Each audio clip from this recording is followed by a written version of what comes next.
Tungsten 600, which is the highest powered piece I have online at the moment. I also have a Valiant. Actually, I did the thing up for a buddy of mine back in '84.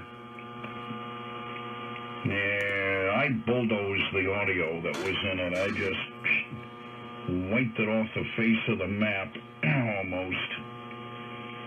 And put a big pair of TV sweepies in there, triode connected them, and stuffed in a mod-trans, a 250-watt mod transformer that had a much more favorable impedance match. So you can pile the audio on it. Yeah, I added a very interesting little feature, you know, on the Valiant, how you have the function switch, AM, CW, or phone and CW, and SSB. Well, I find that slot bucket configuration is almost useless as pits on a bowl, so there's enough contacts and whatnot on that function switch where I was able to set it up so when you go to the sideband mode, the plate modulator is disabled and a cathode follower screen modulator is enabled. And the clipping control is adjustable bias to the cathode follower, so you can set the output level wherever you want it, being that there's no iron in the signal path. It's totally high fidelity. And you can set the output power, use it to drive a big linear amplifier, which I've done with it. Works very well, but most of the time I just use it as a 100 or so, 125 watt standalone transmitter. But in stock form, the Valiant has a lot of reliability issues, you know, with tank components like the various padding capacitors and other things that pop here and they pop there, and there's a number of things that can be done with much healthier componentry to keep that from happening. The one I've got, I've had it for about 10 years or so. There's a friend of mine I did it up for, used it a lot, and one day I was visiting him and was just sitting on the basement floor with a bunch of dirty laundry piled around it. And I asked him if he needed help getting the thing upstairs and into his ham shack, and he said, oh no, you know, he's got a Ranger and a Henry 2K Classic amplifier and doesn't need the Valiant anymore. And he was thinking of putting it out by the curb, and it's like, what? After all the work I did on this thing, you're going to put it out by the curb?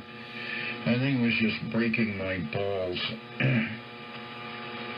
But he says in the next breath, well, if you want to take it home with you, there it is. So I picked the thing up, put it in the back of the car. So I cleaned it up, did a few more simple mods, and it's been a workhorse. I don't like having anything that keeps breaking down. And it just drives me nuts. So out of curiosity, you say you're a young whippersnapper. Well, how young is a young whippersnapper in this day and age?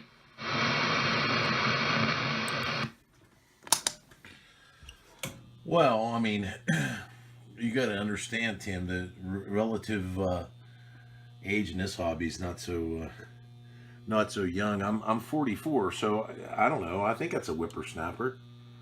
A lot of these kids, you know, including my age bracket that are amateurs, won't even touch this stuff.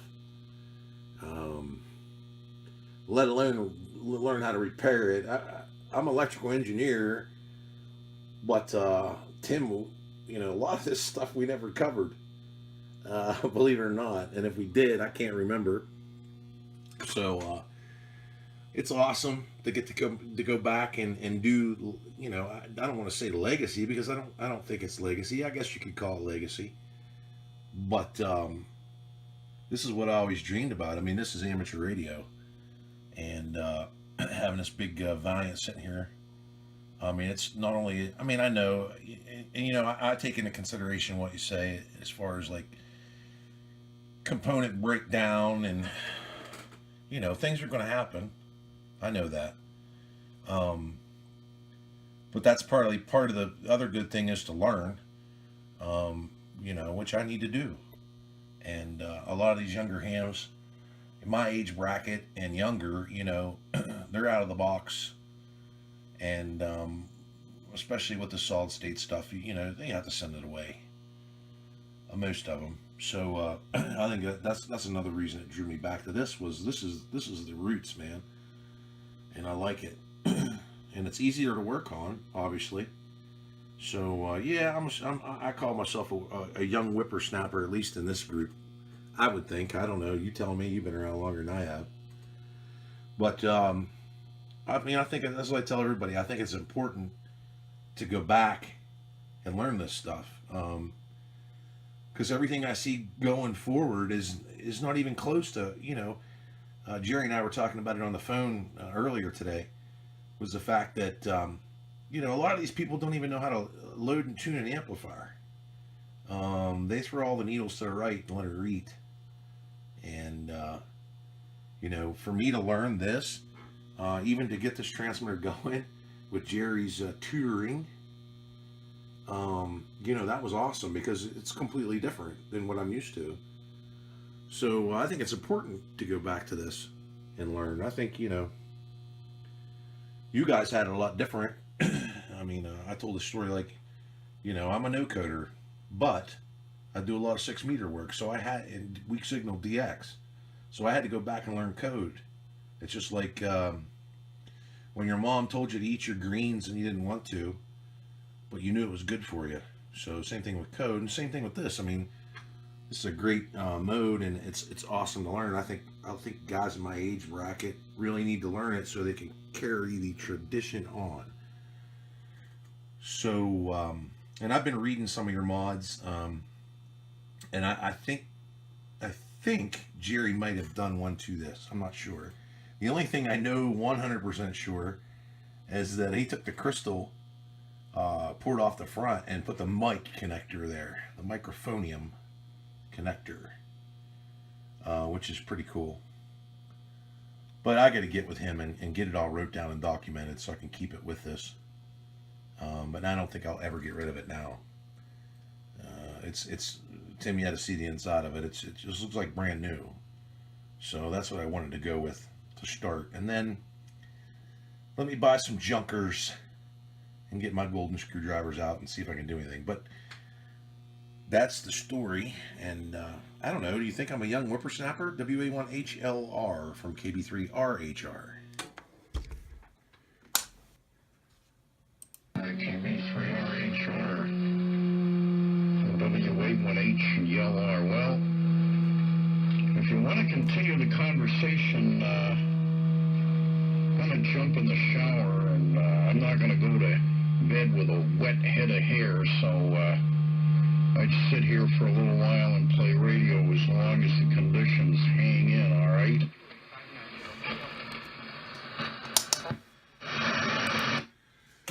Yeah, no problem, Tim. Yeah, you go do your thing, and I'll be around. But it was good to hear you and good to talk to you. And if not, we'll catch up another time. But great to finally meet you. So go get clean. WA1HLR from KB3RHR. Finish up here, and, you know, who knows?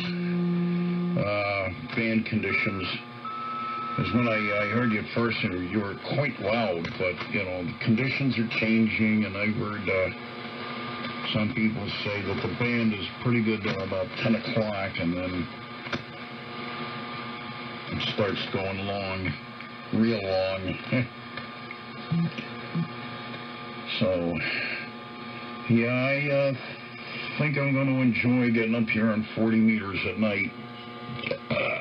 Yep. Well, I'll be 69 in July. I can hardly fathom it. When I was your age, I was working for a company, you know, as a consultant out in the Syracuse, New York area. I had this place. I lost everything in a fire in '92 while I was away working, and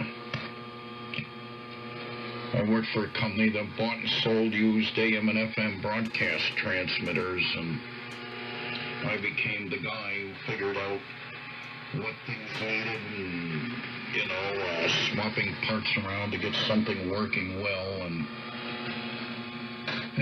then the other guys would clean them up, repaint them, and, I'd put them on the frequency that they're going on. I'd set them up to the power level, and then out the door they went, and I did that for almost 9 years. Enjoyed the hell out of it, but I really missed being home because, from here to there was about a 12-hour ride. And broadcasters just didn't want vacuum tube-based transmitters anymore. It's like the new hands that you just don't have a clue when it comes to dipping and loading. They're used to plug and play. I got into a very interesting situation recently where I wound up becoming a member of the ARRL. Their stance in the earlier years was rather anti-AM.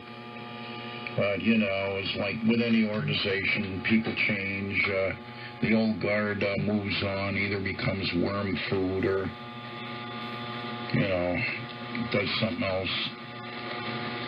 And a friend of mine works in the ARRL lab, and they've become a proponent of AM operation, and one thing that they acquired the use of is a Gates BC1T, which is a 1 kilowatt AM broadcast transmitter. It's a pretty common transmitter.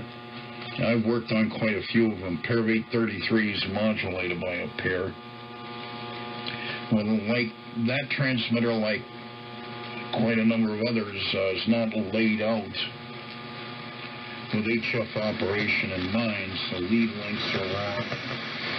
Certain procedures for good stable operation are negated, and sure it works on the broadcast band, but when you get up on 75 or whatever, things can become a little unstable. So my shoulder got tapped to go down to Connecticut and convert the thing over to work at least on 160. So they'd pay all my expenses, my lodging, my meals, everything. So I had a little time window in February where the WX was good. I went down and met a bunch of very interesting people and got the transmitter working quite well on 75, and also it can easily be put on 160. I got to go back and set it up to band switch it. But in my discussion with my friend, he said that there's quite a few people at the league that do not know how to dip and load a final amplifier. It's just, they're just the rice box set. Those experienced in the lab, of course, understand it, but a lot of the others that are more administrational don't know how to tune anything up. And then I got to thinking, it's a very basic concept of resonance and impedance matching and all that. And then I got to thinking the other day, now there's more and more solid-state broadband amplifiers hitting the market. Everything is, interconnected, where you just punch up the radio to go to a particular band, and right away the linear amplifier sets itself up. And, depending on your antenna situation, the automatic antenna tuner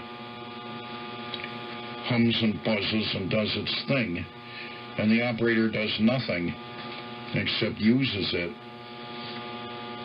I don't know. Me, I'd get extremely bored very quickly.